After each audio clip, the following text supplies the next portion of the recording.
Sejarah perjuangan proklamasi di Rengas Dengklok. Peristiwa Rengas Dengklok merupakan salah satu momen penting dalam sejarah kemerdekaan Indonesia.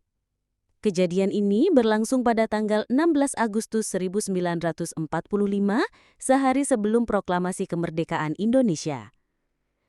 Peristiwa ini melibatkan tokoh-tokoh penting dari golongan muda dan tua yang berbeda pandangan mengenai waktu dan cara menyatakan kemerdekaan Indonesia.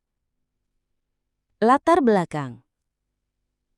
Setelah Jepang menyerah kepada sekutu pada 15 Agustus 1945, golongan muda seperti Sultan Syahrir, Wikana, Khairul Saleh, dan Darwis mendesak agar kemerdekaan segera diproklamasikan oleh Soekarno dan Hatta, tanpa campur tangan Jepang.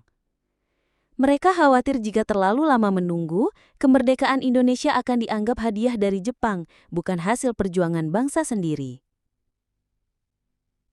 Namun golongan tua seperti Soekarno dan Hatta lebih berhati-hati.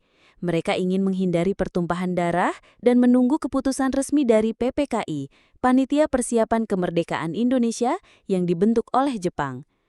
Karena perbedaan pendapat ini, golongan muda mengambil tindakan drastis. Peristiwa penculikan ke Rengas Dengklok. Pada pagi hari 16 Agustus 1945, Soekarno dan Hatta diculik oleh para pemuda dan dibawa ke Rengas Dengklok, sebuah kota kecil di Karawang, Jawa Barat. Tujuannya adalah untuk menjauhkan mereka dari pengaruh Jepang di Jakarta dan mendesak agar proklamasi segera dilakukan. Di Rengas Dengklok, Soekarno dan Hatta terus didesak agar memproklamasikan kemerdekaan secepatnya. Namun, mereka tetap menolak karena ingin berkonsultasi terlebih dahulu dengan tokoh-tokoh lain. Negosiasi dan kembali ke Jakarta. Sementara itu, di Jakarta, Ahmad Subarjo, tokoh dari golongan tua, melakukan negosiasi dengan para pemuda dan berjanji bahwa proklamasi akan dilakukan secepatnya. Ia kemudian menjemput Soekarno dan Hatta di Rengas Dengklok dan membawa mereka kembali ke Jakarta pada malam hari tanggal 16 Agustus 1945. Hasil akhir. Proklamasi.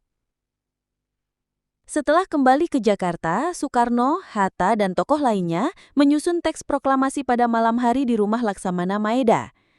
Keesokan harinya, pada 17 Agustus 1945 pukul 10 waktu Indonesia Barat, proklamasi kemerdekaan Indonesia dibacakan oleh Soekarno di Jalan Pegangsaan Timur nomor 56, Jakarta.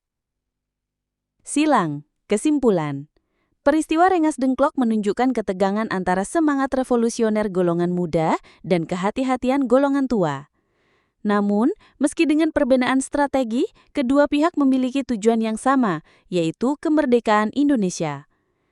Tanpa adanya dorongan dari golongan muda, mungkin proklamasi tidak akan terjadi secepat itu. Namun, tanpa kebijaksanaan golongan tua, proklamasi juga bisa berujung pada konflik berdarah. Jika kamu ingin, saya juga bisa bantu membuat rangkuman singkat atau versi presentasinya.